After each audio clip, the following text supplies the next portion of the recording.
Nickel. Avec Marco. Bon dia alegria. Bon dia alegria. Tudo bem? Aujourd'hui, nous avons un guest star. J'ai l'immense honneur d'accueillir Lisa. Lisa, qui es-tu? Que fais-tu là? Introduis-toi s'il te plaît à la Pochish Nation. Ils sont curieux de savoir ce que tu fais là. À la Pochish Nation. Alors déjà, je suis à Bali.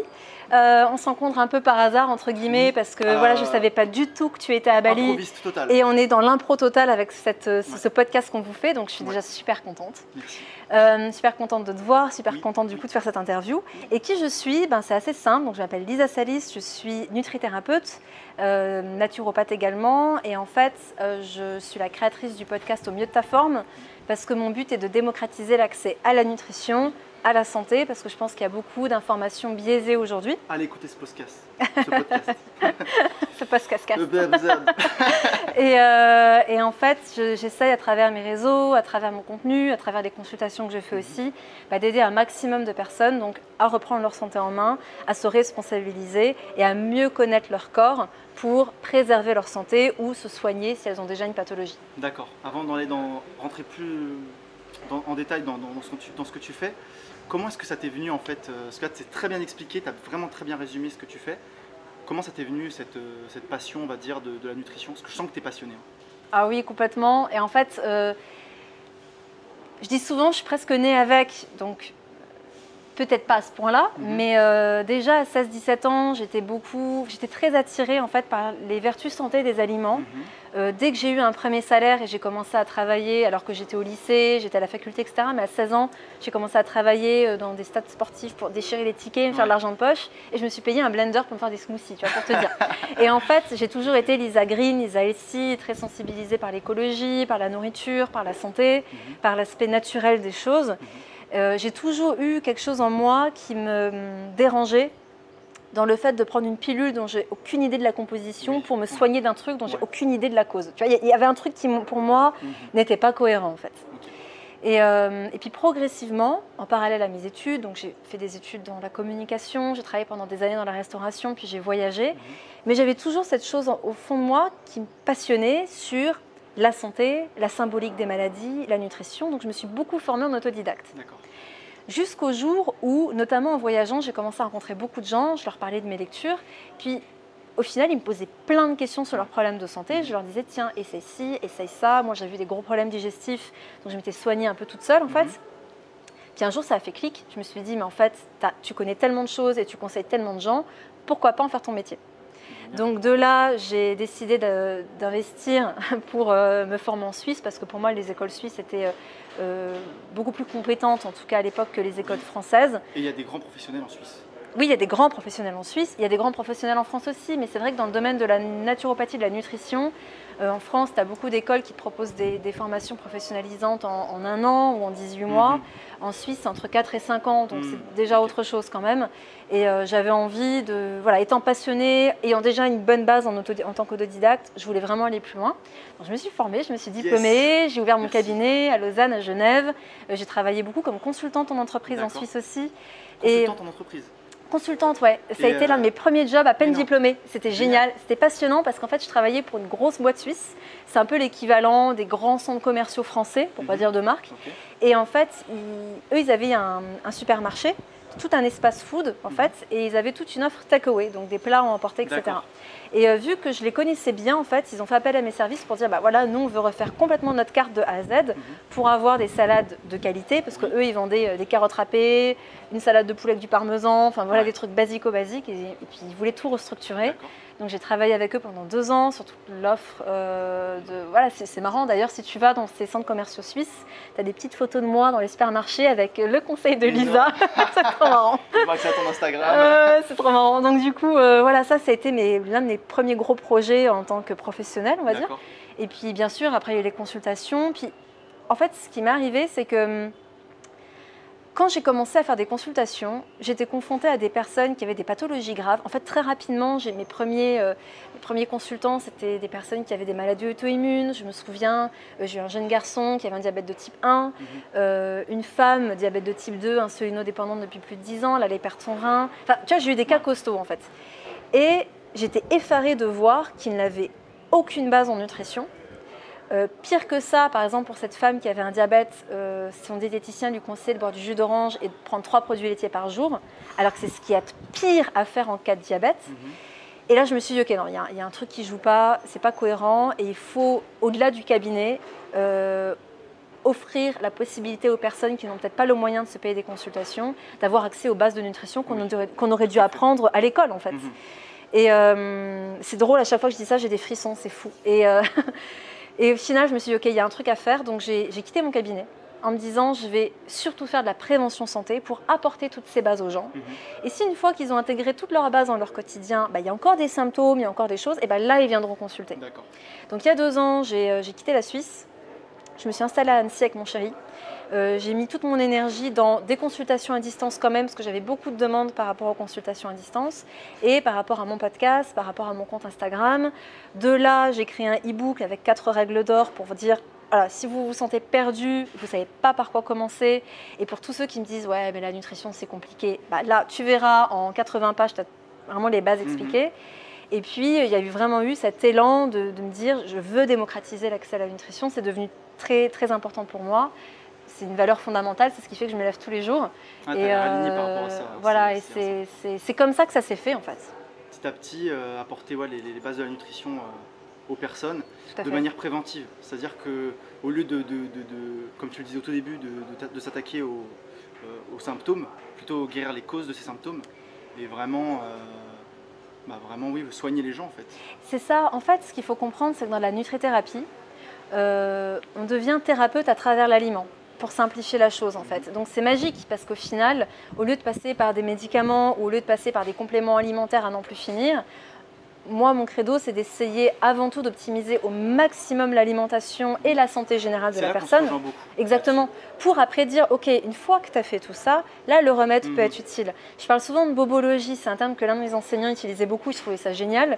C'est j'ai un bobo, alors avant c'est je prends mon Doliprane ou mon aspirine ou peu importe mon truc. Et maintenant, c'est je prends ma petite plante, je prends mon huile essentielle ou je prends mon jus de concombre parce que… Mais c'est pas comme ça que ça fonctionne en fait. Si ça fonctionnait comme ça, on serait tous en parfaite santé. Et je m'obstine à expliquer ça en disant non, il ne faut pas traiter les symptômes de manière naturelle. Ça, c'est de la naturothérapie. La naturopathie et la nutrithérapie, pour moi, le but, c'est d'optimiser la santé et d'agir en prévention. Le naturopathe, c'est avant tout un éducateur de santé. Déjà, on soigne personne, c'est le corps qui se soigne tout seul. Ça, c'est important de le dire aussi. Et puis, une fois qu'on a éduqué la personne, qu'on l'a aidé à reprendre une bonne hygiène de vie, ok, là, on va déjà pouvoir élaguer certains symptômes, trouver le nerf de la guerre et se dire maintenant, d'un point de vue thérapeutique, voire médical, voire même avec de l'allopathie si besoin est, là, on va vraiment s'attaquer à la cause. Et pour creuser un peu cette bobologie-là, au final, ça reste un petit peu ça pour moi. Enfin, tu mets en place des nouvelles routines quotidiennes. Oui, il y a le jus de concombre, mais au final, on pourrait parler du jus de céleri, prendre sa petite poignée de noix tous les jours. Au final, mis bout à bout, c'est plus de la bobologie. Exactement, c'est exactement ça. En fait, on n'est plus du tout dans la bobologie, c'est tiens, je manque de fer, qu'est-ce que je peux manger ? Ok. Alors, ok, mais le problème, c'est qu'en fait, ton manque de fer, est-ce que tu ne manges pas assez de fer ? Est-ce que tu manges des aliments riches en fer, mais est-ce que tu en manges suffisamment par rapport à tes besoins ? Est-ce qu'il n'y a pas une perméabilité digestive qui fait que tu ne l'assimiles pas ? Est-ce qu'il n'y a pas trop d'antinutriments dans ton alimentation qui absorbent ton fer et qui font que tu ne l'assimiles pas ? Il y a plein de choses. Est-ce qu'il y a une porosité intestinale ? Il y a vraiment… on ne peut pas dire… mange des épinards, prends la spiruline et tu n'auras plus… non, c'est complètement réductionniste de dire ça. Et en fait, ça, c'est aussi un peu une de mes missions, c'est de dire arrêtez avec les solutions rapides, efficaces, comprenez vos besoins, analysez mieux votre alimentation. Comprendre son corps. Exactement. On est tous différents, on a tous une manière de réagir différente. Exactement. On est tous dans des environnements différents selon où tu vis. Si Tout à toi, fait. Tu vis à Annecy… tu n'es peut-être pas du tout dans les mêmes besoins que moi qui vis à Barcelone, il n'y a pas le même soleil, il n'y a pas le même air qu'on respire, rien que ça. Tout à fait, rien que ça, ouais, bien sûr. Donc oui, je suis assez d'accord là-dessus. Voilà. Ouais, je suis assez aligné avec ça. Ok, donc pour toi aujourd'hui, comment est-ce qu'on prend soin vraiment de sa santé en 2020 ? Comment est-ce qu'aujourd'hui, comment dans un monde parfait, dans 100 ans, quand on sera tous en santé grâce à ton influence et la tienne aussi, et toutes les inspirations du monde entier. Dans 100 ans, c'est quoi toutes les personnes qui inspirent ce monde. C'est quoi être en santé en 2020, aujourd'hui ? Alors, C'est quoi être en santé ou comment être en santé? Je mélange les deux, je fais un combo. Alors, on va commencer par c'est quoi être en santé? Allez, je choisis. Je tranche. C'est quoi être en santé? C'est quoi être en santé? Être en santé, en fait, c'est être dans un bien-être constant, mis à part, évidemment, petites exceptions, parce que notre corps nous parle sans cesse, donc des mini-symptômes, c'est normal. Mais pour moi, la santé, c'est un bien-être constant, physique, moral, émotionnel aussi. C'est-à-dire qu'une personne qui, dans les analyses, a tout bien et qu'elle n'a pas de symptômes, mais par contre qui se sent triste et voire déprimée, elle n'est pas en santé. Et est-ce qu'à l'inverse, on peut être heureux sans être en santé, d'après toi? Je pense que oui, je pense qu'on peut être heureux. En fait, c'est intéressant comme question. J'ai vu des personnes qui n'étaient pas en santé qui étaient heureuses parce qu'elles ont un mental fort, parce qu'elles ont un mindset hyper fort et que la maladie leur a appris. En fait, c'est-à-dire que c'est peut-être des personnes qui au départ étaient aigries, puis elles ont eu une maladie et elles ont compris en fait l'importance de la vie, l'importance de prendre soin de soi et en fait elles ont fait un reset complet de leur vie. Donc la maladie maintenant elle est là, elle est installée, mais ils sont heureux parce qu'ils ont compris. Tu vois. Par contre, je pense qu'on est un tout. On est tous d'accord là-dessus, on est un tout. Et quand le corps est malade, c'est qu'il y a quelque chose qui ne va pas, il y a quelque chose qui ne joue pas. À un moment donné, on se voile la face sur quelque chose et pour moi, la santé se doit d'être complète à tous les niveaux pour vraiment être en santé. D'accord, mais comme tu l'as dit au début, d'un autre côté, il y a cette notion aussi que quoi qu'il arrive, on va tomber malade. Est-ce que pour toi, parce qu'en fait, mon avis là-dessus, c'est que ton corps te parle et même si tu as une santé de fer, tu es au top de ta forme, au milieu de ta forme, à un moment tu vas quand même tomber malade. Mais pas vraiment des grosses maladies comme je l'entends, mais vraiment tu vois, des petits rhumes. Un mal de gorge. Voilà, des petites choses comme ça. Et là, c'est ton corps qui te communique, qui te dit voilà, bah là tu as pris un petit coup de froid, mais c'est pas très grave. Et en soi, donc, c'est pas, comment dire, il faut aussi, c'est pas qu'être en santé tout le temps, c'est important que les gens comprennent que c'est normal d'être malade. Ah oui, mais alors en fait c'est ça, c'est que la maladie, c'est le mal à dit. En fait, ton corps te dit quelque chose, il te dit là, il y a un truc qui ne joue pas. Et ça peut être, tu as mangé trop de ça, je te donne un exemple concret, tu as mangé trop de sucre, tu as mangé trop de céréales. En naturopathie, on dit que c'est un excès de colle, donc en fait, c'est des espèces de toxines qui ne vont pas forcément s'accumuler et donner des douleurs, mais elles vont s'accumuler et donner du mucus, des choses collantes, des choses qui s'agglutinent, etc. Des glaires dans la gorge, des glaires dans les poumons. Quand tu as le nez pris, la gorge prise, c'est important de rejeter ça et pas de le garder en toi. Tu sais, il y a beaucoup de personnes qui reniflent. Voilà, surtout pas. Tu remets ça en toi, c'est important aussi vraiment de se libérer de ça. Éternuer, tu sens un petit peu. Et c'est aussi un message justement du corps, c'est peut-être... pour toi, c'est dû au fait qu'on consomme trop de glucides, cette réaction-là? Ça peut être... Alors en fait, par exemple, tu peux très bien... Je vais te donner un exemple très concret. J'étais à Bamako il y a 11 ans. J'ai passé un mois à Bamako il y a 11 ans, ou quelques semaines, je me souviens même plus, 3 semaines peut-être. Et l'air est extrêmement pollué là-bas. Et je mangeais sainement, etc. Tout allait bien, mais j'ai fait une sinusite là-bas infectieuse qui était dramatique. Je me suis explosé les sinus, mais parce que l'air était tellement pollué que là, j'ai fait une réaction à l'air. Et moi, je suis extrêmement sensible à l'air que je respire. Extrêmement sensible. Si je passe trop de temps dans un environnement enfumé, par exemple, je te fais une trachéite en 2 secondes. Mon corps...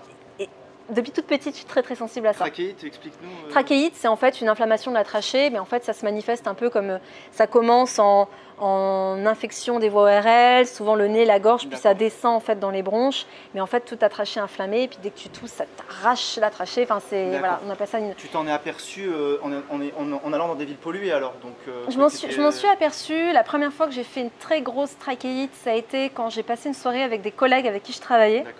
Parce qu'à l'époque, les restaurants étaient fumeurs. D'ailleurs, moi, en tant que serveuse, je travaillais beaucoup dans les rayons fumeurs. C'était des gros secteurs et je m'occupais de ces secteurs-là. Jusqu'au jour où j'ai dit, maintenant, j'en ai ras-le-bol. En fait, tout le monde fume sauf moi, donc maintenant, je ne travaille plus dans ces secteurs-là. Et on avait fait une grosse soirée, en fait, avec ses collègues où tout le monde fumait, mais en fait, ils fumaient tellement que limite, je ne voyais pas la personne en bout de table. Non, je te jure, c'était dramatique. Ces soirées-là. C'était horrible, horrible. Puis bon, on est la génération, quand elle est en boîte, ça fumait. C'était dramatique. Et en fait, je faisais des trachéites directes. Donc, tu vois, ça peut être ça. Mais bien sûr que si tu manges trop de produits laitiers, trop de sucre, tous ces aliments qui, voilà, une grande partie d'aliments qui sont générateurs de mucus, donc de colle, tu peux avoir cette maladie-là. Donc là, ton corps te dit simplement, attends, il y a un truc qui ne joue pas. Moi, je n'ai pas réussi à éliminer tout ce que tu m'as apporté en toxines, que ce soit à travers l'air, peu importe. Et du coup, ça sort à travers les voies secondaires, donc poumons, ORL, etc. Du coup, je te disais. Du coup, voilà. Du coup, non, mais c'est important parce que s'il y a des gens qui, si jamais ils ont des trachéites ou ils ne se rendent pas compte que c'est l'air qu'ils respirent qui les endommage, qui les mettent mal, ça peut en faire ils partie. le sauront. Et j'aimerais aussi du coup qu'on en profite pour apporter de la valeur à toutes les personnes qui ont des soucis d'intestin. Oui. Comment est-ce que toi, ce que tu parlais au début, que c'est vraiment, tu avais des petits soucis d'intestin, j'ai juste entendu ça au début. Oui, tout à fait, j'avais des problèmes digestifs. Comment est-ce que tu t'en es rendu compte? Qu'est-ce qui, aujourd'hui, pour toi, parce que, encore la petite parenthèse de la petite parenthèse, aujourd'hui, on pète tous. Péter, c'est sain. Péter, c'est sain, ouais. Péter, c'est bon pour la santé. Ça dépend de quel pays, en fait. Il y a des voilà. pays qui sont et moins c'est là sains. où je veux en venir. Comment est-ce que tu peux, en gros, nous faire une réponse? On va parler de prout, ça va être génial. Allons-y. Comment est-ce qu'on se rend compte des problèmes de digestion? Là, tu me parles de paix, parlons de paix sur ce podcast. Et voilà, comment rendre les choses, comment est-ce qu'on soigne ces personnes-là qui nous écoutent? La première question à se poser, c'est est-ce que mes inconforts digestifs me dérangent? Est-ce qu'ils me font souffrir? D'accord. Parce qu'en fait, un P, oui, c'est normal. Être un peu ballonné après un gros repas ou un repas qu'on a pris quand on est stressé ou qu'on a mal mastiqué, par exemple, ça peut être normal. Et on n'a pas besoin de se dire « Oh mon Dieu, j'ai mon premier bouton !» Non, c'est pas grave, ça arrive, c'est OK. Même moi, combien de fois j'ai mangé stressé en speed et je me suis dit « Stop, on arrête ». Ça arrive, on est humain, c'est OK. Par contre, quand on commence à avoir des douleurs, quand ça commence à être constant, régulier. Quand on commence, j'ai peur que le vent arrange un peu le micro. Quand on commence à avoir des flatulences, mais c'est-à-dire des flatulences qu'on ne peut pas contrôler. C'est-à-dire on a peur d'aller dans un endroit parce qu'on se dit mon Dieu, je vais avoir des flatulences et ça va se gêner. C'est-à-dire qu'on commence à y penser en fait. Puis après il y a flatulence et flatulence. Il y a le petit prout qu'on fait, on en rigole et c'est OK. Et il y a la flatulence nauséabonde. Récurrente qui elle manifeste un excès de fermentation au méthane et c'est en cabinet je veux dire qu'il y a du vécu et c'est vraiment la flatulence en lien avec une fermentation qui vient du côlon descendant et qui vient plutôt d'un excès de protéines, d'une maldigestion de protéines. Parlons-en très rapidement des aliments qui fermentent le plus. En fait, si tu veux, c'est pas tant les aliments qui fermentent le plus, il y a beaucoup de choses au niveau des fermentations. Il y a des aliments qui fermentent, on parle beaucoup des FODMAPs, donc c'est des sucres qui vont vraiment fermenter, donc c'est tout ce qui est mono, oligo, disaccharides, polyols. Donc on va les trouver par exemple dans ail, oignon, topinambour, dans pas mal de légumes, dans certains fruits qui sont peu mûrs, dans les champignons. Tout ce qui contient du sulfure en fait? Pas que. Pas que en fait. Et puis tu vas aussi avoir ça dans certaines fibres en fait, qui sont dans les fibres insolubles par exemple. Ça peut créer des ballonnements, des difficultés, des flatulences, etc. Tu vas avoir bien sûr tout ce qui est légumineuse aussi dans ces FODMAPs, tu vas avoir le lactose, tu vas avoir certains fruits qui sont très riches en fructose comme la pomme, la poire, surtout la peau, enfin voilà, il y a cette partie-là. Et la viande. Donc là, ça c'est les FODMAPs. La viande, elle va plus donner beaucoup de protéines et chez certaines personnes, surtout s'il y a un déficit en certaines enzymes digestives, elles vont avoir justement du mal à digérer ces protéines et c'est ça qui va donner ces fermentations dans le côlon descendant et des fermentations qu'on appelle à méthane qui vont donner des pets qui puent. Parlons clairement. D'accord. Et est-ce que, donc pour toi, c'est pas la leading cause, la cause première, c'est pas la viande qui fermente, entre guillemets? Parce que... En fait, la viande va putréfier. Quoi qu'il arrive. Quoi qu'il arrive. C'est-à-dire qu'à un moment donné, ça putréfie. C'est un système de décomposition qui n'a rien à voir avec les produits à base de plantes. On a un autre problème qui n'est pas la viande, mais qui sont les glucides. L'excès de glucides, eux, vont donner des P qui font du bruit souvent, mais qui ne puent pas. Et ça, c'est plutôt une flore de fermentation dans le côlon ascendant. Et c'est une flore qu'on appelle à hydrogène. Et en fait, c'est plus en lien avec les céréales. Donc, si tu veux... Est-ce que c'est aussi grave? Les deux. C'est pas... En fait, on est dans deux choses très différentes. Il y a les fermentations au niveau intestinal qui peuvent être en lien avec les FODMAPs, avec l'excès de céréales, avec l'excès de protéines, qu'elles soient végétales, végétariennes ou animales. Ou tous en même temps. Ou tous en même temps, clairement. Et là, ça manifeste très souvent un déséquilibre au niveau du microbiote, très souvent une perméabilité intestinale, très souvent une insuffisance enzymatique et, encore plus souvent, un manque de mastication.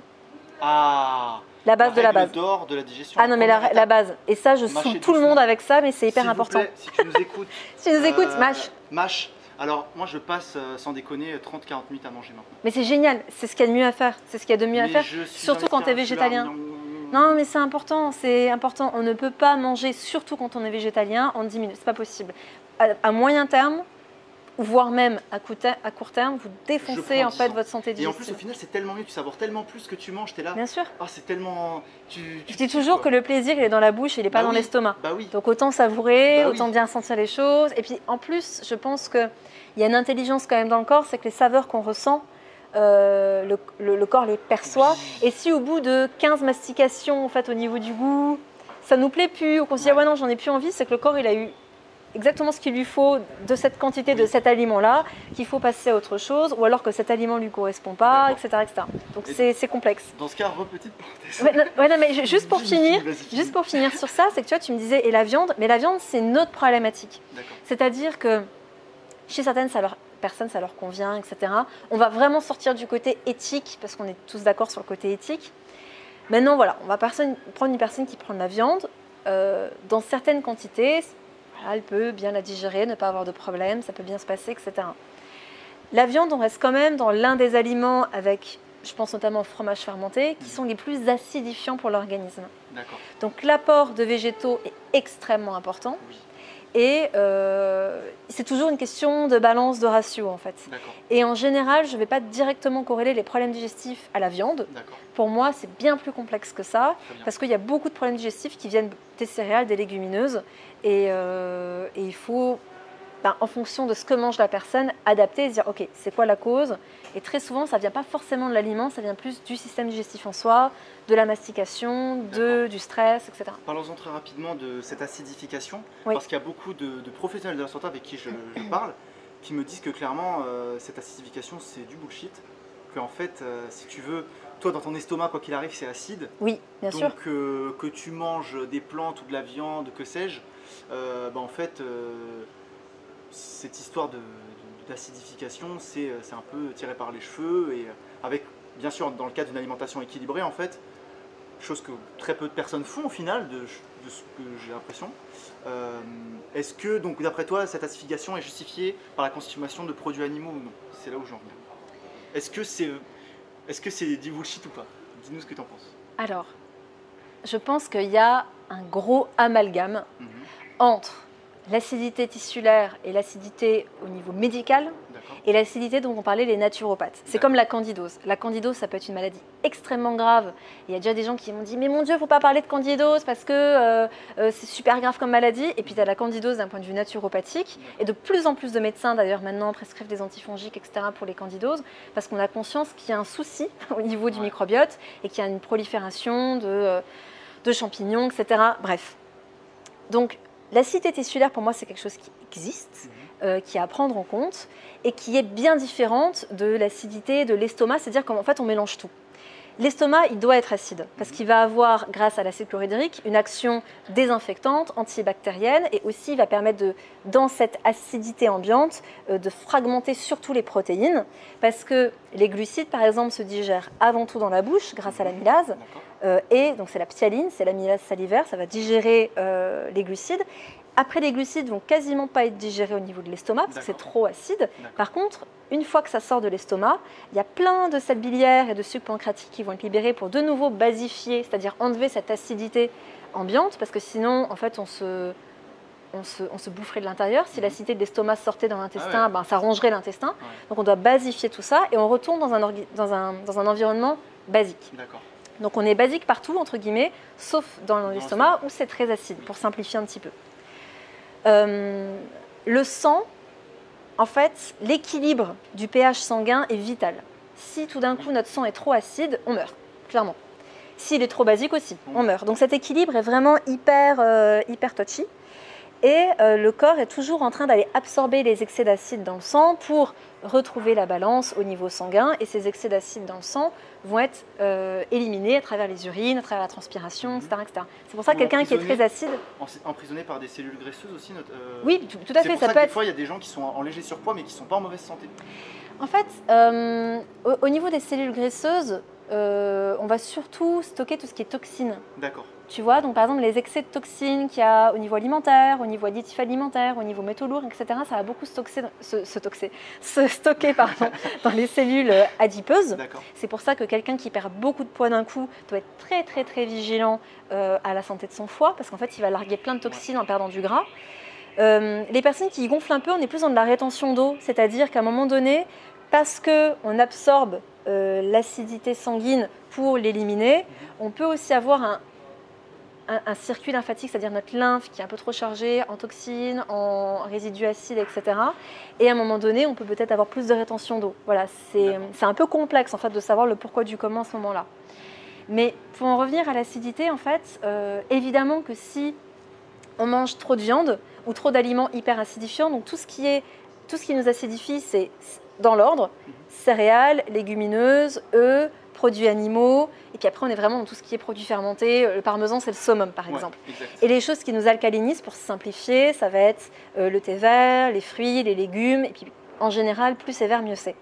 Donc si on mange pain, pâtes, viande, ou pâtes et toast tomate parce qu'on est vegan, mais qu'on n'est pas en train de basifier avec des fruits et des légumes, forcément on va s'acidifier. Et cette acidification tissulaire, le gros problème c'est quoi? C'est qu'elle va nous déminéraliser. Pourquoi? Parce que pour aller prendre cette acidité, on va attraper les acides grâce à nos minéraux. Qui sont dans... Surtout fruits, légumes, mais aussi oui. Alors dans nos eaux, oui bien sûr, Ouais. bien sûr. C'est-à-dire qu'on les a dans les fruits et légumes, on les a aussi dans les céréales complètes et dans les légumineuses, mais on les a aussi bien sûr dans nos os. Et donc j'avais fait pas un podcast, mais un live sur l'ostéoporose. J'avais dit attention, déminéralisation de la trame osseuse, c'est qu'à un moment donné, le corps a été tapé dans ses propres minéraux pour absorber Exactement. les excès d'acide, ou alors parce que l'alimentation n'était pas assez riche en Et minéraux, tu tout peux aller simplement. bien pendant des années comme ça. Ah mais bien sûr, parce que le corps a une capacité d'adaptation incroyable, Exactement. sauf que bizarrement, passé 50 ans, 60 ans, il y a tout qui pète parce qu'on a trop tiré sur la corde. Et en fait, d'où l'intérêt, et c'est pour ça que je bassine tout le monde avec la santé préventive, c'est que c'est tellement plus simple d'agir en prévention. Et en fait, j'essaie d'éduquer les gens à cette compréhension du corps, à savoir qu'est-ce qu'apportent les glucides, comment les choisir, comment stabiliser sa glycémie, comment choisir ses protéines, surtout quand on veut végétaliser son alimentation, comment choisir ses graisses, comment minéraliser son alimentation, parce que tout ça va faire qu'on va optimiser la santé du corps, qu'on va éviter justement ces déminéralisations, ces carences, etc. Exact. Et donc forcément, on optimise la santé, et puis bizarrement, à 60 ans, on pète la forme, alors que les voisins, ah, moi j'ai ma cataracte, ah, moi j'ai des douleurs, ah, moi j'ai toujours une sciatique. Ouais. Non, il faut agir en prévention. Et le problème, c'est qu'aujourd'hui, et ça a fonctionné pendant des années, qui guérit la cause. qui guérit le symptôme. Le symptôme. Voilà. mais on commence, en fait, les gens commencent à s'intéresser à ça. Et puis surtout, on est encore dans « je suis malade, il faut que je me soigne ». Non, quand tu es malade, désolé de le dire, mais tu vas morfler pour te soigner. Je suis désolée de le dire, mais c'est la vérité. C'est beaucoup plus long, c'est beaucoup plus complexe, c'est beaucoup plus onéreux. Moi, j'ai vu des personnes en cabinet se saigner financièrement parce qu'elles avaient vu 1 milliard de praticiens de santé. Il faut savoir qu'en France, on a encore un système à peu près OK, mais ça ne va pas durer. En Suisse, les gens payent minimum, je vais vous expliquer quand même comment ça se passe en Suisse, les gens payent minimum 280 à 300 € d'assurance maladie par mois. Et pour payer aussi peu cher en Suisse, c'est parce que leur franchise est à 2000 francs. Ça veut dire que tous les mois, tu payes ton assurance maladie 300 €, mais par contre, les 2000 € que tu vas dépenser dans l'année, les 2000 premiers euros, tu les payes de ta poche. D'accord. Donc les gens sont à fond dans la santé préventive, c'est pour ça que le métier de naturopathe là-bas est reconnu, parce qu'ils n'ont pas envie d'être malades en fait. Et très souvent, en fait, ils vont payer plus cher, ils vont payer 600, 700, 800 € pour aller voir, pour être complètement remboursés. Donc ils ont déjà un système de pensée différent par rapport à la maladie et ils veulent à tout prix rester en santé. Et en France, on n'a pas encore ça. On attend d'être malade et au final, voilà, moi j'ai vu beaucoup même de jeunes filles souffrir d'endométriose, souffrir, comme je disais, de pathologies un peu costauds, qui se saignaient financièrement parce qu'avec les médicaments, elles avaient de plus en plus mal et elles cherchaient des solutions à leurs problèmes, sauf que de révolutionner son alimentation, d'avoir des compléments alimentaires pour soulager les symptômes, le temps de traiter la cause, ça coûte super cher. Des consultations en Suisse, c'est 120 francs de l'heure. Donc à peu près 100 € de l'heure. Bon, voilà, tu fais le calcul. Et je trouve ça trop bête. Je trouve ça trop bête quand, en travaillant sur des piliers santé, tu peux préserver ta santé. Je ne dis pas que ça fait tout. Je ne dis pas qu'il y a des personnes qui font tout et qui ont un cancer. Il y a des personnes qui font tout et qui ont une maladie auto-immune. L'environnement, on en parlait. Des fois, c'est malheureux, mais il y a ça aussi. Il y a cet aspect-là qu'il faut dire. Après, il ne faut pas oublier que voilà, toute cette prévention, c'est quand même capital. C'est toute capital. L'alimentation, c'est capital. Parce qu'il y a trop de gens qui sont là en mode ouais, non, mais de toute façon, moi, c'est ma génétique, quoi que je fasse. Exactement. De toute façon, alors, j'ai deux réponses à leur donner. J'ai 2 réponses à leur donner à cette personne-là. La première, c'est les stats. C'est pas moi qui le dis, c'est l'OMS. 90% des diabètes de type 2 pourraient être évités s'il y avait une bonne alimentation et si on faisait du sport. Et ça, j'insiste énormément, même dans EG1, j'en parle parce que c'est dramatique. Numéro 2, les cancers, 70% des cancers digestifs. Je précise encore une fois, c'est l'OMS qui le dit, c'est pas moi. 70% des cancers digestifs pourraient être évités si on mangeait mieux. 11% des cancers, tous confondus. Les troubles cardiovasculaires, je crois qu'on est entre 60 et 70%, j'ai plus la stat exacte. Énorme. Donc c'est énorme. C'est L'alimentation. énormissime. C'est l'alimentation. C'est un des tueurs, les plus gros tueurs des sociétés développées de toute façon. Bien sûr. Avec l'alcool, ce qu'on pense à tort que voilà, ce qui tue c'est voilà, l'alcool, les cancers. Enfin, les cancers après sont provoqués par quoi? Il y a... Ça sort pas de nulle part. Le terrain de base, qu'est-ce qu'il est? Et le terrain, on construit avec notre hygiène de vie, notre alimentation. Et la deuxième réponse que je peux donner à ces personnes-là, c'est par rapport à la génétique. La génétique ne définit que 20 à 30% de notre longévité, de notre état de santé. Le reste, c'est l'épigénétique, c'est-à-dire comment notre environnement, nos pensées, notre gestion du stress, notre alimentation va activer ou non certains gènes. Et ça, c'est hyper important de le comprendre. Ça veut dire qu'on a le pouvoir sur notre santé. Oui. Ok, tu as tes cartes de base, tu as ces 30% où tu as pris un jeu un peu pourri, ou tu as pris un jeu qui du feu de Dieu.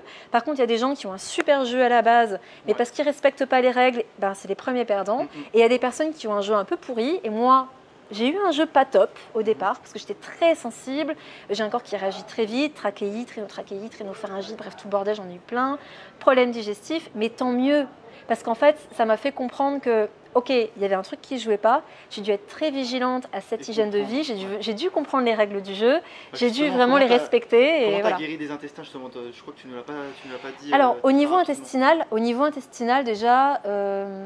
En nourrissant ton ce qui m'a fait, ouais, je remonte un petit peu parce que c'était il y a bien longtemps, c'était il y a 10 ans.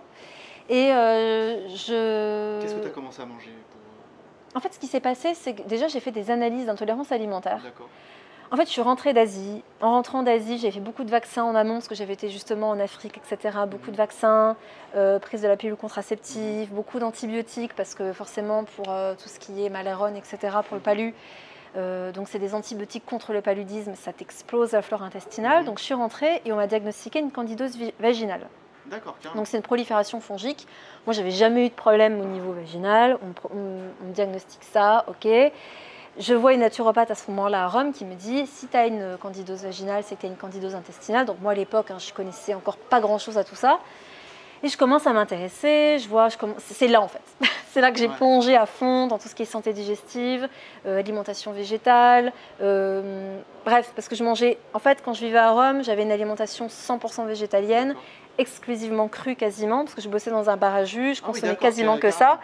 Et ouais, et au final... Ça t'a pas empêché de contracter ça? Ah non, ça m'a pas empêché. Je mangeais comme ça pendant quasiment 2 ans.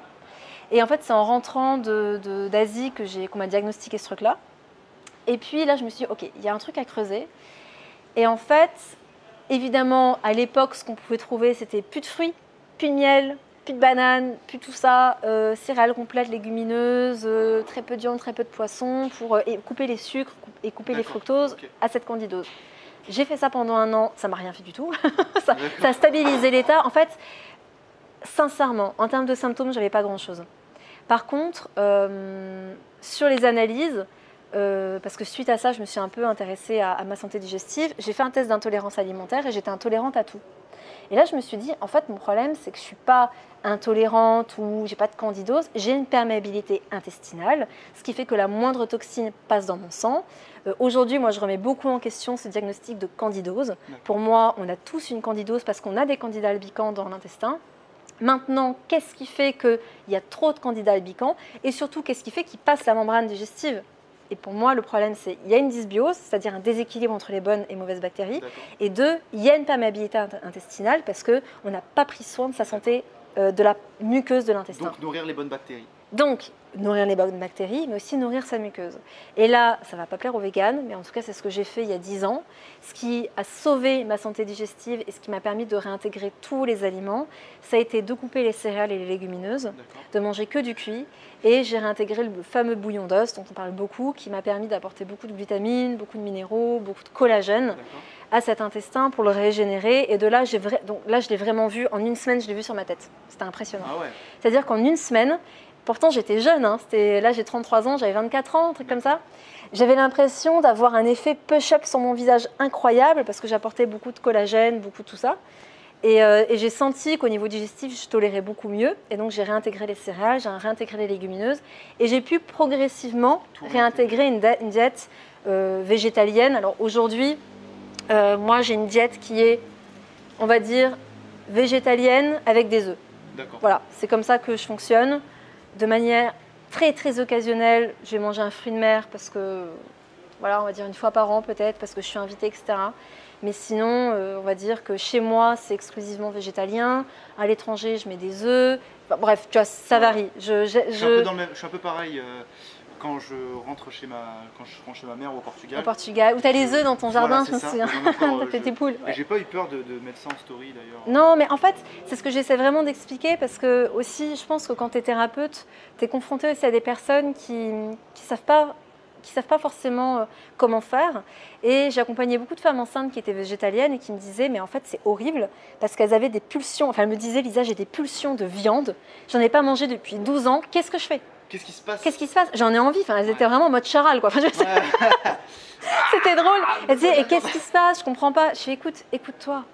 Écoute-toi, à ce moment-là, choisis une viande, voilà, choisis une viande d'excellente qualité, remercie la viande, voilà, l'animal d'avoir donné sa vie pour se mettre de la conscience sur les choses, fais tout ce qui te semble cohérent pour toi. C'est du spécisme. Mais voilà, c'est ça, malheureusement, mais c'est vrai. Tu le sais, mais c'est comme ça.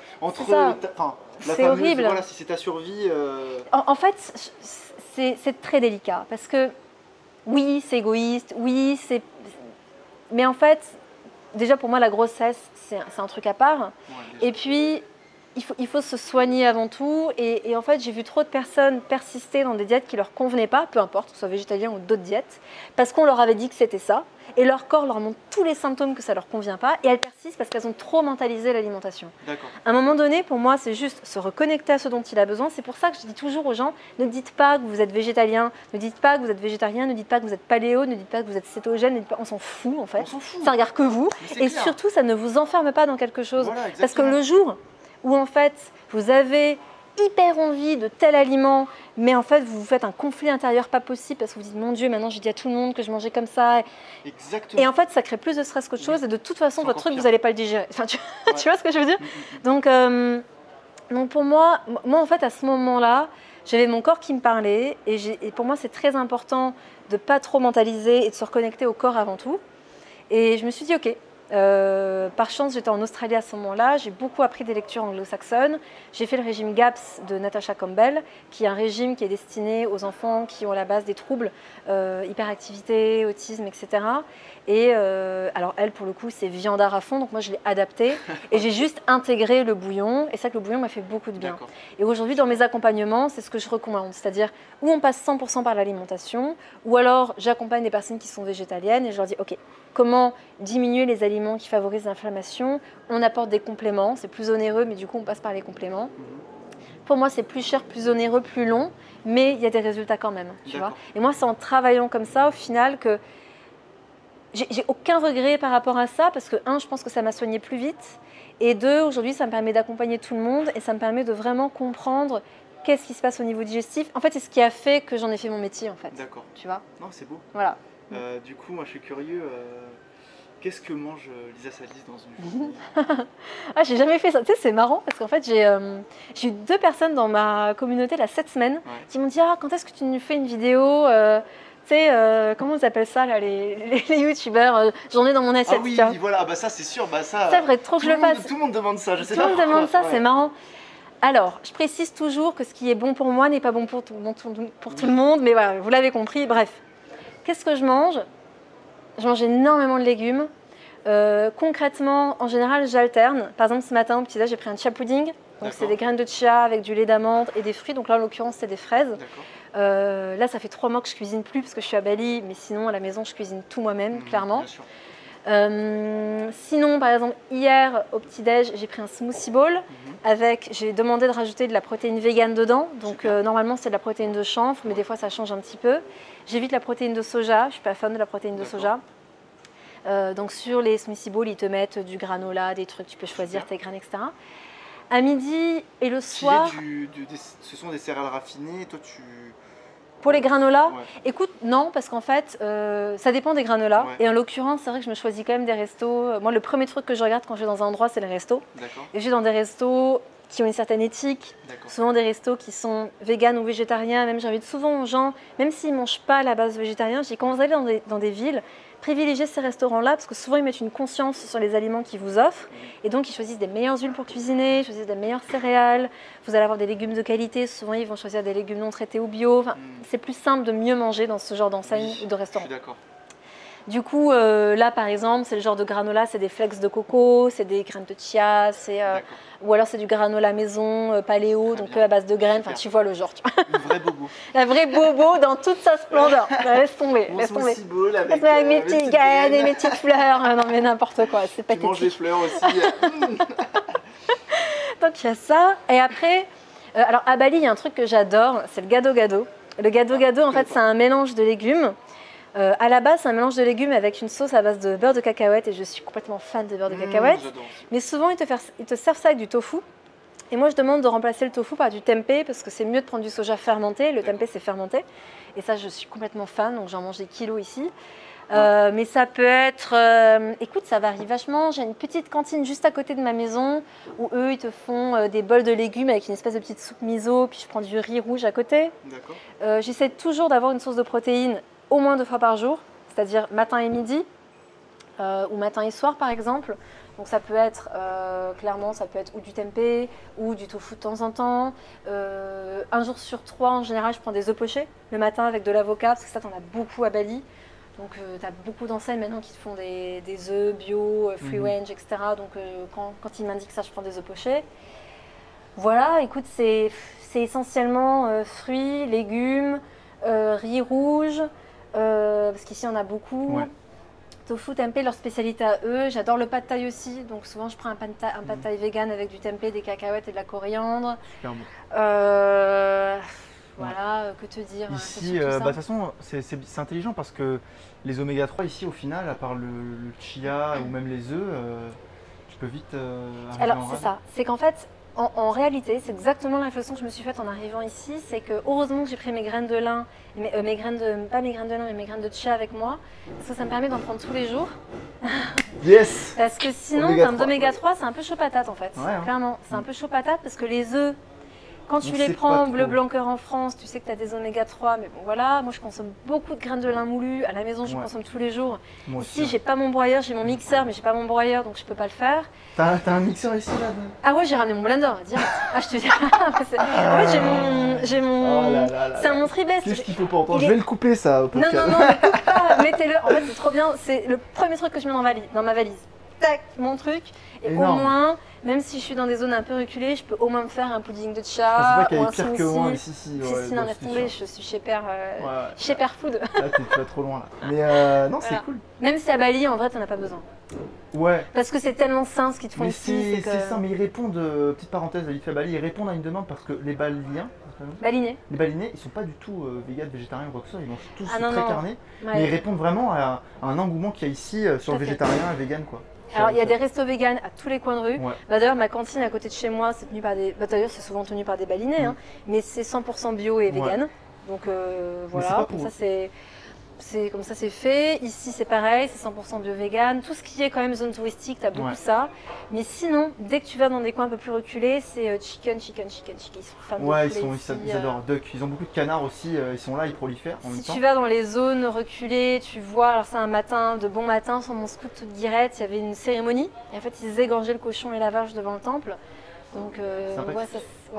ça m'a fait mal au cœur. Et en même temps, je me suis dit, j'ai plus de respect pour ce qu'ils font eux, parce que c'est leur croyance et qu'ils font ça pour leur Dieu, et Ouais, les esprits, etc. exact.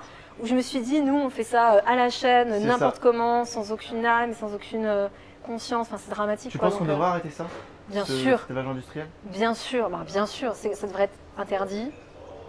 En fait, je pense, en fait, j'ai trop été confrontée à des véganes et à des personnes qui ont peut-être été trop vite dans le process. Parce que pour moi, c'est un process de devenir Oui. végétalien. Ouais, grave, Qui ont peut-être prend été du trop temps. vite et qui ont eu des carences qui ont été mal.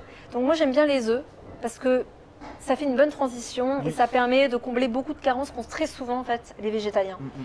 Et pour moi, si on avait tous nos poules ou tout simplement ce nouvel esprit communautaire en permaculture avec des poules pour toute la communauté et on se prend nos œufs de temps en temps, Je suis d'accord. c'est pour moi peut-être le truc le plus cohérent qui est. Par contre, se passer de viande, se passer de poisson, c'est clairement possible en fait. Ouais. C'est Après, possible.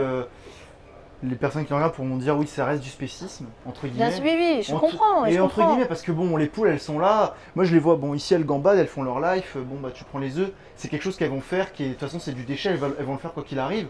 Après, c'est sûr que le fait qu'on les prenne, ça génère du stress. Et puis, je sais pas quoi, elles doivent en repondre parce que, bah, forcément, elles devraient peut-être pas en pondre autant naturellement. Mais là, elles se disent, mince, il est où mon œuf, il faut que je refasse. Bien sûr, ouais. ouais. Mais je suis assez d'accord avec cette vision-là parce que, après, moi, j'ai la culture portugaise. Ouais. Donc ferme à fond quoi. Donc c'est ça, c'est ferme à fond et puis encore une fois, en tant que thérapeute, on est confronté à beaucoup de réalités et j'ai déjà des véganes qui m'ont écrit sur mon podcast en disant mais mon Dieu, mais pourquoi Ok, je comprends parce que j'étais comme ça il y a 10 ans, donc je comprends. Ouais. Et quand bien même, j'ai toujours eu une alimentation végétalienne il y a 10 ans et encore aujourd'hui. Et en fait, c'est cette remise en question permanente et mes études qui m'ont fait beaucoup changer en fait. Parce qu'en faisant mes études, en comprenant vraiment les besoins du corps, en comprenant la complexité qu'il y a à transformer nos oméga 3 en EPA, DHA dont a besoin notre cerveau, en comprenant exactement, en étant confronté à des personnes qui souffraient, etc. À un moment donné, tu dis non mais non, en fait, ça va pas pour tout le monde. Il y a des choses à faire dans une certaine logique. Je pense d'autant plus, et ça j'insiste beaucoup, que quand on est végétalien et qu'on veut être en bonne santé sur le long terme, l'assiette est loin de suffire, ça ne suffit pas.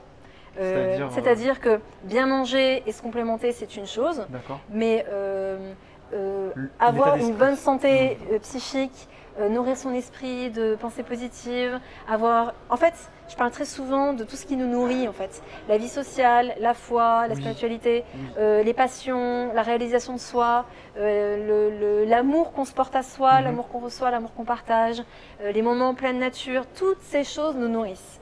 Et aujourd'hui, j'ai une part de moi qui est convaincue qu'on ne peut pas être végétalien en parfaite santé si on ne nourrit pas toutes ces choses-là. Oui, mais même si tu n'es pas végétalien en soi. Oui, mais on ressent peut-être moins les effets parce qu'en fait, au final, si tu ne prends pas le soleil et que tu as ta vitamine D alimentaire un minimum, même si 80% des Français sont carencés. C'est très philosophique ce que là tu te lances dans la philosophie parce que tu peux être asocial.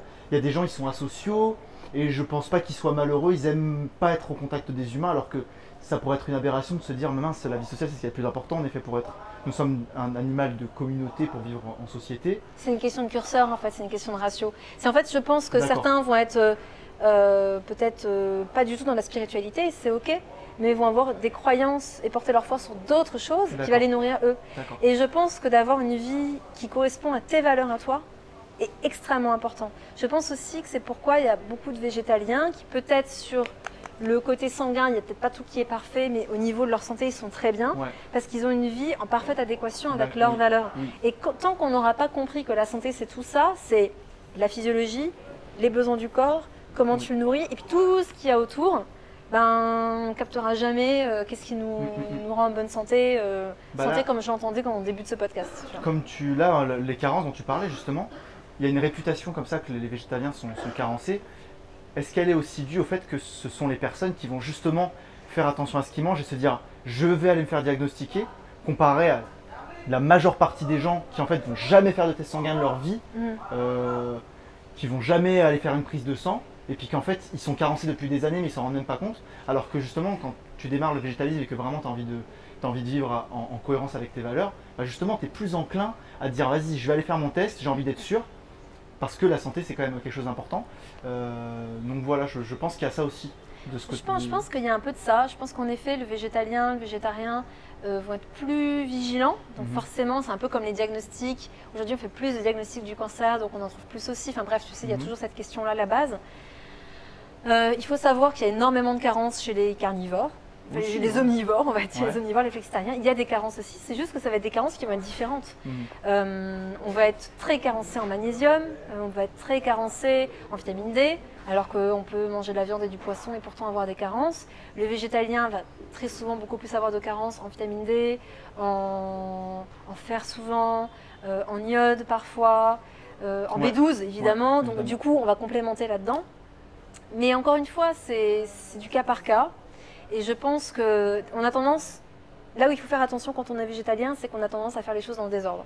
C'est oh, mon Dieu, c'est horrible ce qu'on fait aux animaux. Et bien sûr que c'est horrible. Et c'est dramatique. Moi, à chaque fois, ça me fend le cœur et ça me désespère en fait. Et du coup, on se dit ok, on arrête tout. Alors que pour moi, la clé, si on veut vraiment faire les choses bien, c'est connais-toi toi-même.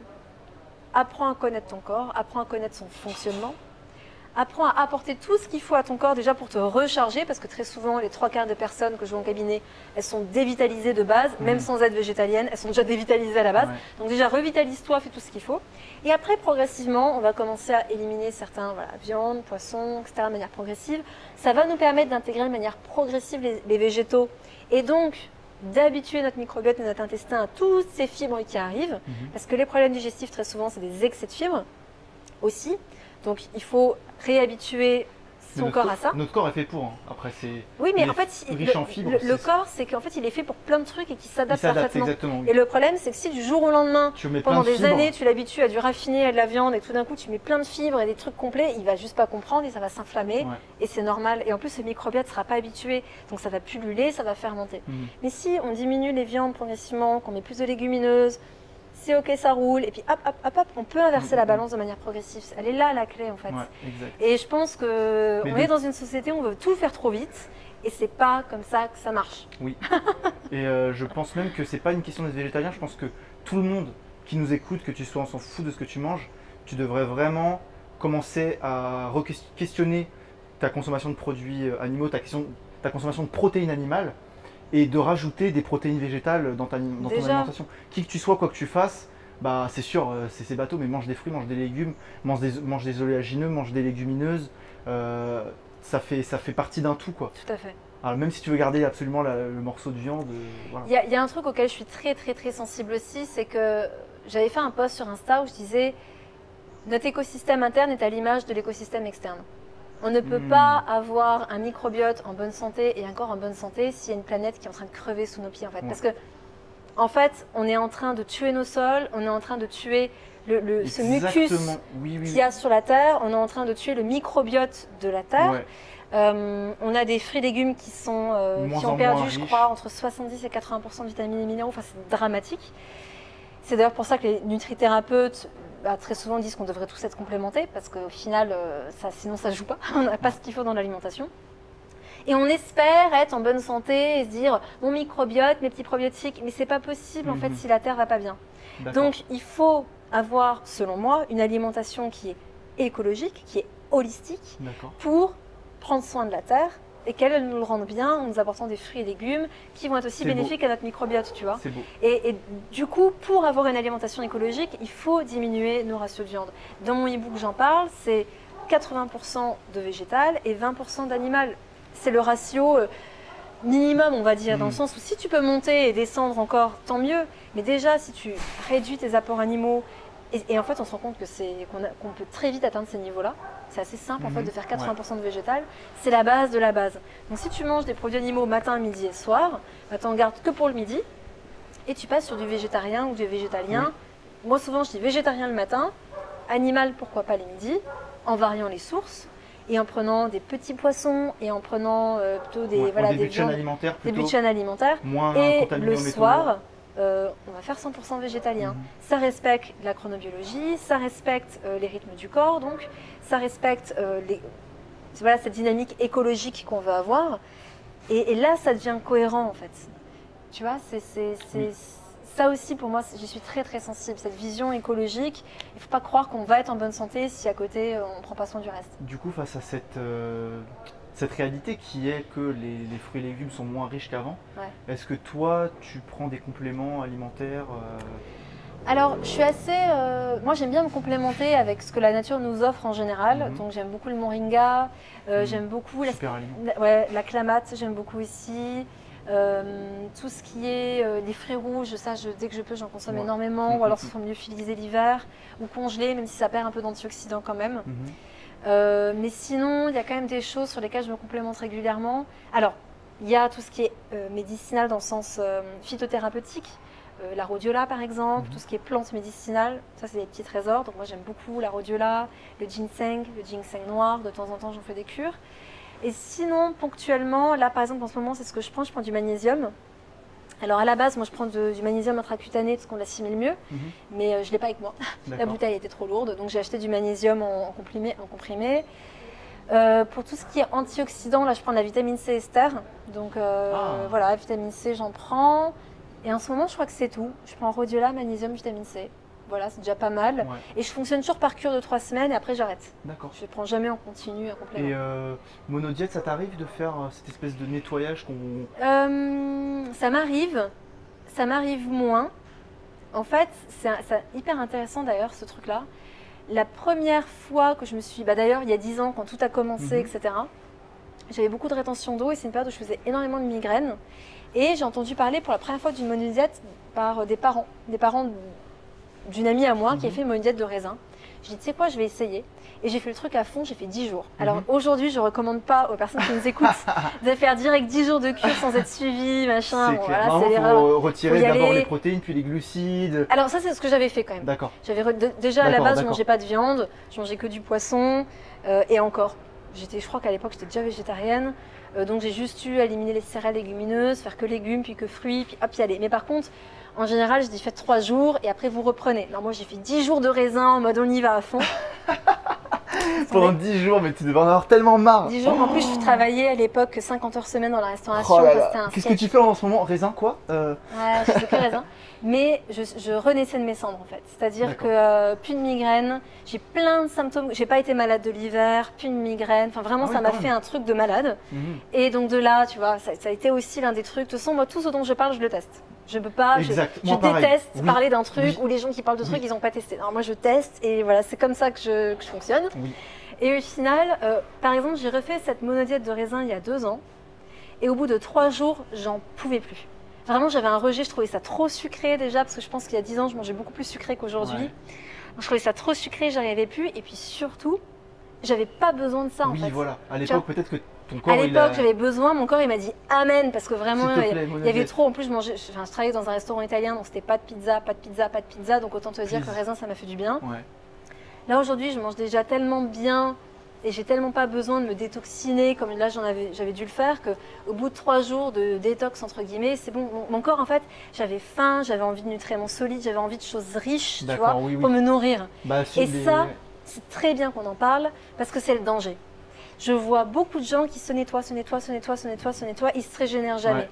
C'est comme les cures de jus, les cures de... je fais des hydrothérapies du côlon et je me détoxifie. Ouais, détox, régénère-toi et renourris-toi derrière. Il faut des plantes solides. C'est pour ça qu'il y a des super plantes. On parle souvent, on dit voilà, t'as pas assez d'énergie quand tu manges de plantes. Mais il y a ces super plantes pour moi qui sont très riches, très condensées, les graines, les oléagineux, les légumineuses notamment. Et donc ça permet aussi voilà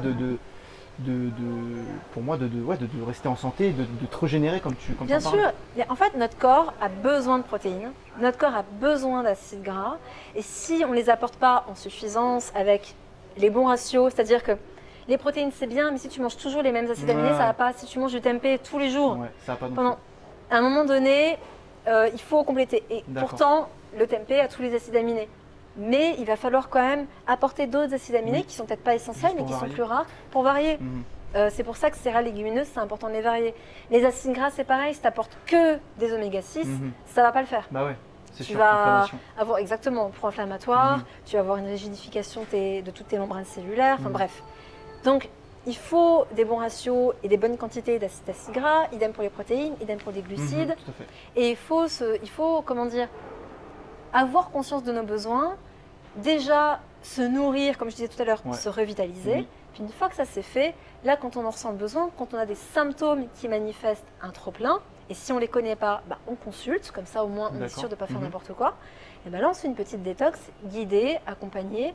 Et après, on se régénère de nouveau. Enfin, tu vois, il y a vraiment une logique en fait. Donc tu recommandes pas à quelqu'un qui n'en ressent pas le besoin une monodiète, une fois dans l'année pour Quelqu'un qui ne ressent pas le besoin, moi je partirais plus sur un jeûne intermittent, tu vois. Eh ben, c'est la question que j'allais te poser juste Ouais. après. Moi je partirais plus sur ça, parce qu'en fait, il va faire une pause digestive. Ça va permettre à son corps aussi de se régénérer, de se nettoyer, etc. Ce sera moins contraignant qu'une monodiète. La monodiète, ce ne sera pas forcément ce dont il a besoin aussi, parce qu'en fonction de ta constitution, de ton profil alimentaire, enfin de ton profil au niveau de ton corps, on parle de constitution en fait en naturopathie, bah, la cure de raisin va clairement pas te convenir si tu as un tempérament nerveux par exemple. Pour certains, ce sera mieux de faire une cure de riz complet ou une cure de carottes cuites par exemple. Le caractère, ça influe. Ouais, la constitution, le profil de la personne. Donc, il y aura moins de risques à faire un jeûne intermittent parce qu'il va manger de tout, mais il va quand même faire une longue pause digestive. Donc, ce sera plus intéressant. Donc, tu recommandes, toi, le jeûne intermittent, tu fais Moi, je trouve ça très bien. Alors, c'est pas un truc que je fais tout le temps. Je m'écoute énormément, je pense que tu l'as compris. Les femmes, il ne faut pas oublier qu'on est cyclique. Il y a des personnes du cycle, il y a des périodes du cycle. Clairement, le jeûne intermittent, je le déconseille. Oui. Surtout pour des constitutions comme la mienne, par exemple. Tu perds vite. Je perds vite, et puis moi, j'ai un tempérament, on va dire, comment t'expliquer ça? On dit bilieux nerveux en naturopathie, mais en fait, j'ai une bonne masse musculaire, je ne suis pas toute rachitique. Dès que je vais faire un peu de muscu, je vais vite prendre, etc. Mais dans des périodes où là, par exemple, je travaille sur une grosse formation, où je suis déjà tendance stressée, je ne vais pas m'infliger ce stress supplémentaire à l'organisme. Parce qu'il ne faut pas oublier que le jeûne est un stress. Si tu es en bonne santé, vrai. Et si tout fonctionne bien, c'est un stress positif. Exactement. Mais si tu es déjà fatigué, si tu tires déjà sur la corde, ça ne sert à rien de te rajouter ça en fait. Exactement. Donc des fois, j'ai pas faim le matin parce que j'ai eu un gros repas le soir, donc je vais attendre, je vais décaler mon petit-déj. Moi, j'aime bien le jeûne intermittent pour les femmes plutôt de 14 heures. Tu n'as pas un jeûne de 16 heures, mais un jeûne de 14 heures. Ça, je le fais très souvent, mais je le fais peut-être 2 semaines dans le mois. Le reste du mois, non, je mange ça. Par exemple, ce matin, j'ai besoin de manger, j'ai mangé. Super, tu t'écoutes. Exactement, c'est pour ça qu'en fait, moi, ce que je vous conseille à toutes les personnes qui nous écoutent, faites les choses dans l'ordre. Apprenez à vous connaître, à comprendre le fonctionnement de votre corps, apprenez à bien vous nourrir, à vous régénérer. Et après, voyez vos symptômes en fait, testez, expérimentez. Tiens, le jeûne intermittent, je vais tester, comment je me sens. Ça se passe bien, je le continue. Si vous êtes une femme pendant vos règles et un peu avant, évitez de le faire. Les hommes, vous pouvez le faire plus longtemps. Et puis formez-vous, apprenez. Je pense que c'est bien aussi des fois de consulter des thérapeutes parce qu'ils vont vous donner des pistes, ils vont vous permettre de mieux comprendre votre corps. Et ça va vous permettre aussi, vous, de ne pas faire n'importe quoi et de faire vos propres tests. Et du coup, de vous dire, ah tiens, là, je me sens plus fatiguée. Est-ce que je manque d'un aliment? Est-ce que j'ai pas fait trop de jeûne intermittent? Est-ce que tiens, j'aurais peut-être pu me passer de cette détox? Enfin, bref, d'accord, ça permet d'ajuster. Avant-dernière question. Ouais. Est-ce que, parce que là, c'est magnifique ce qui se passe sur ce podcast. Est-ce que de manière générale, pour faire la prévention de tout ça, être en équilibre, on parle juste d'alimentation dure et claire et nette, pour un végétalien ou même de manière générale pour tout le monde, qu'est-ce que tu penses des travaux de Greger, qui est un petit peu, on va dire, la référence en matière de végétalisme, et puis il est dédié à ça, lui. Donc, oui, tout à fait. Après, bon, je suis d'accord qu'on trouve ce qu'on cherche, ça je m'en rappelle. C'est vrai, ouais. Donc il y a ça aussi, des fois, quand tu as absolument que cet aliment soit... Tu veux montrer les bienfaits de quelque chose, même dans les études scientifiques, et là on part un peu dans le mysticisme, mais c'est le cas, bah, tu finis par... Ton expérience, elle finit même par te prouver que tu as raison, parce que quand tu es convaincu à l'avance de quelque chose, ça peut influencer l'expérience. Ça, je suis d'accord. D'un autre côté, est-ce que, de manière générale, est-ce que tu connais un petit peu ce qu'il propose chaque jour, et est-ce que tu es d'accord avec ça?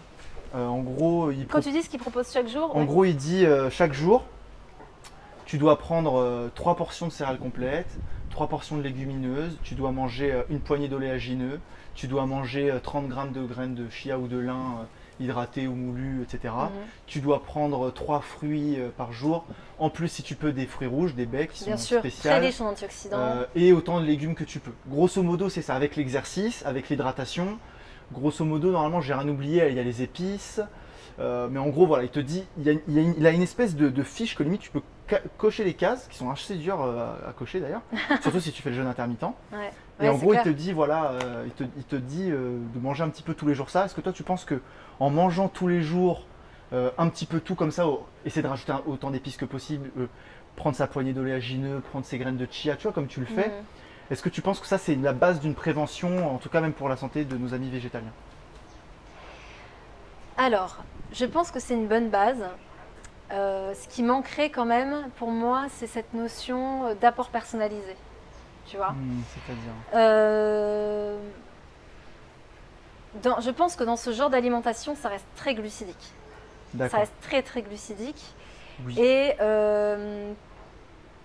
force est de constater, par rapport quand même encore une fois, je me réfère aux personnes qui me consultent, etc., que le risque quand on devient végétalien, c'est d'avoir un manque de protéines et un excès de glucides. D'accord. Pour moi, en prenant 3 portions par jour, alors supposons, c'est un peu l'assiette que je recommande, c'est un quart de protéines, un quart glucides, puis une moitié de légumes, pour faire simple, tu vois. Ouais, c'est ça. Donc, avec un peu d'acide gras bien sûr, essentiel, acide gras, de l'eau, des épices, des aromates, etc. Ok.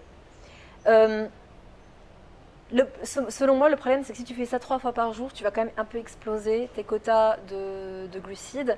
C'est pour ça que j'aime bien quand même dire aux gens, inviter les gens à au moins une fois dans leur vie, voir, calculer leurs macros, calculer un petit peu leurs besoins en protéines, en glucides, faire le point juste en analysant, tiens, je rentre juste ce que je mange pour voir où ils en sont. Et ça leur permet en fait très souvent de se rendre compte qu'en fait ils explosent le taux de glucides et qu'en protéines c'est un peu faible, ou qu'alors ils explosent le taux de gras et qu'en protéines c'est un peu faible. Pour toi, un petit peu le ratio, est-ce que c'est mon avis, en fait, c'est ce qu'il est. En gros, ce serait dans la journée, les calories, ce serait 50% à peu près, un peu plus de glucides, 10-15% de gras et le reste en protéines, 35%. En fait, en général, les recommandations vont te dire d'avoir à peu près 15% de protéines. D'accord. Ah ouais, c'est pas beau, c'est beaucoup. C'est pas beaucoup, ouais, c'est 15% de protéines. En général, c'est 1 gramme par kilo de poids de corps. Oui. Tu vas avoir après minimum aussi 0,8, 0,9 ou 1 gramme de graisse. Et le reste, ça va être comblé avec les glucides. D'accord. Donc souvent, on est dans du 15, allez, max 20% de protéines. D'accord. Puis 20-25% de graisse. Ah, quand même. Plus de graisse donc. Et plus de graisse et après 60% de glucides. Manger du gras. Ça, c'est un peu les recommandations, on va dire, officielles, etc.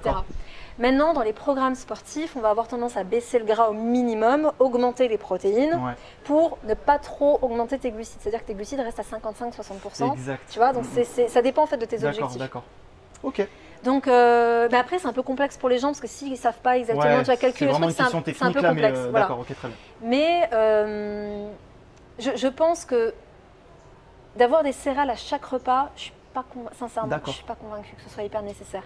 En fait, pour avoir une transition, moi j'ai plus tendance à aller non pas que sur des céréales complètes, mais sur aussi des légumes racines qui vont apporter des sucres. Exact. De vraiment faire la part belle, non pas que aux légumineuses, mais aux autres protéines végétales. Donc voilà, je pense, le premier truc qui me vient, voilà, c'est le tempeh par exemple, parce qu'on est dans une autre protéine. On est dans une légumineuse, parce que c'est dérivé du soja, mais voilà. Le sétane, je ne suis pas pour, parce que c'est 100% gluten. Donc une fois de temps en temps, encore une fois, c'est pas la mer à boire. J'en ai déjà mangé. Je mange tellement rarement du gluten que mon steak de gluten il passe nickel. Ouais, moi ça m'arrive 1 ou 2 fois dans l'année. Bon, voilà, il y a un steak, bon, tu te fais plaisir, si t'aimes ça, pourquoi pas, mais c'est pas un truc que je recommande régulièrement. Et puis l'iode. L'iode hyper important. Donc l'iode, les algues, c'est la base de la base de la base du vegan. Toi, tu... Moi je préfère les algues, c'est quand même plus riche. Bon, après, dans la vie de tous les jours, mettre un coup de sel iodé. Ah oui, sel iodé par rapport à ça. Pour moi, il y a quand même une matrice au niveau de l'algue que tu ne vas pas retrouver dans du sel iodé. Ouais. Non, je suis d'accord. Surtout que le sel iodé, souvent, il est raffiné. Du coup, bof quoi. Franchement, bof d'un point de vue minéraux. Un sel complet, un sel de mer par exemple, un sel de Guérande, tu as tous les minéraux naturellement présents dans ton corps qui sont dedans. Dans les algues, idem, et en plus, tu as l'iode. Donc voilà. Après, je peux comprendre que pour ceux qui ne sont pas fans d'algues, c'est compliqué. Mais se complémenter en iode, c'est très compliqué. Les personnes qui ont des troubles thyroïdiens, ça m'arrive de leur conseiller l'iode.